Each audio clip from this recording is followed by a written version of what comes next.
The Justice Department has just announced that it plans to phase out its use of federal private prisons over the next 5 years. Now, part of the reason why they're doing this is because they realize that private prisons actually do not save the government money and actually lead to a lot more problems within our justice system. Officials plan to phase out their use of private prisons to house federal inmates, reasoning that the contract facilities offer few benefits for public safety or taxpayers. A pool of 14 privately contracted prisons reported more incidents of inmate contraband, higher rates of assaults, and more uses of force than facilities run by the Federal Bureau of Prisons. In fact, Sally Yates, who is the Deputy Attorney General, says they simply do not provide the same level of correctional services, programs, and resources. They do not save substantially on costs, and they do not maintain the same level of safety and security.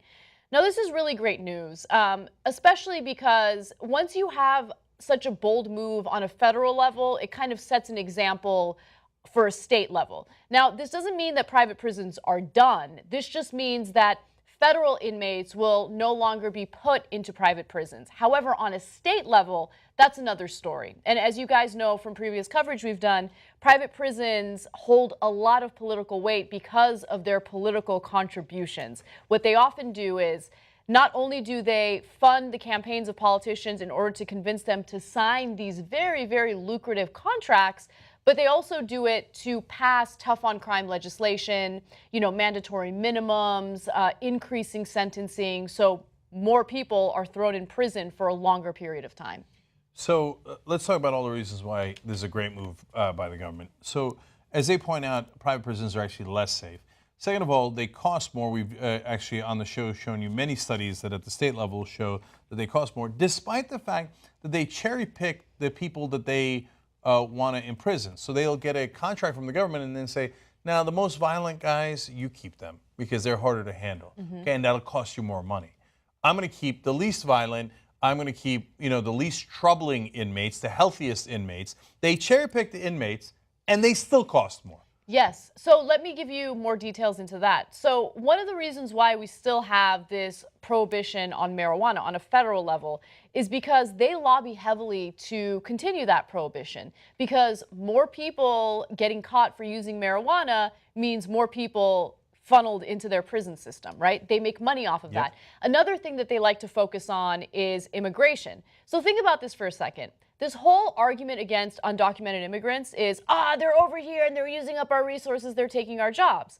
Well, private prisons, try to pass laws that are even harsher on undocumented immigrants, so we detain them in our prison system for years on end before we deport them, essentially spending more taxpayer money on undocumented individuals before sending them to the country that they came from. And so those are the two issues that they focus on the most. They don't really care about violent crime. They don't want to house violent criminals because they don't have unionized employees. They don't have great correctional officers a lot of times, right? And so they want to cut corners and make money. That's all it's about. It's a private industry. So that leads to the two problems that are even larger. Which is, even if they cost less, which they don't, but even if they did, I would still vote no. And the reason I would do that is because look at the perverse incentives that you set up. Number one, you are now incentivizing a corporation which gives money to our politicians to house more inmates, to imprison more Americans. And if you have a profit motive behind anything, you will get more of that. And now if you have a profit motive out of imprisoning more people, right or wrong, you will imprison more people. That is against the whole point of the country, freedom, liberty. You can't take those things away from me without due process, etc. And here they've set up a way to go, okay, politicians, why don't you pass more laws against either against so-called illegal immigrants, some of which are actually undocumented, some of which are borderline, etc. Pass more laws against drugs, pass more laws against this, because I need more customers. Exactly. Okay, and then the last part of this that's a wrong incentive is they don't want to rehabilitate anybody. They don't want less recidivism. They want more recidivism. So once you're already inside a prison, they're hoping that you'll be a repeat customer. So they don't want to help you. They want to set up conditions so bad that you will return. So it's just a terrible idea in every way imaginable. Absolutely. And by the way, if you're wondering how much money in federal taxpayer money has gone toward these prisons. The U.S. government spent $639 million on those facilities in the fiscal year of 2014 alone, in payments to just 3 of these private companies: Corrections Corporation of America, Geo Group, those are the 2 largest, and Management and Training Corporation. It's so hard. We have a company called Corrections Corporation of America. Yeah. I mean, that ought to send a chill down your spine. So, look, federal government, Obama administration, great job here. Credit where credit is due. States are up next. We got to get rid of every private prison in the country. It's un-American to do this. Can you be part of independent media without being a member of the Young Turks? Hell no, you can't! Join right now.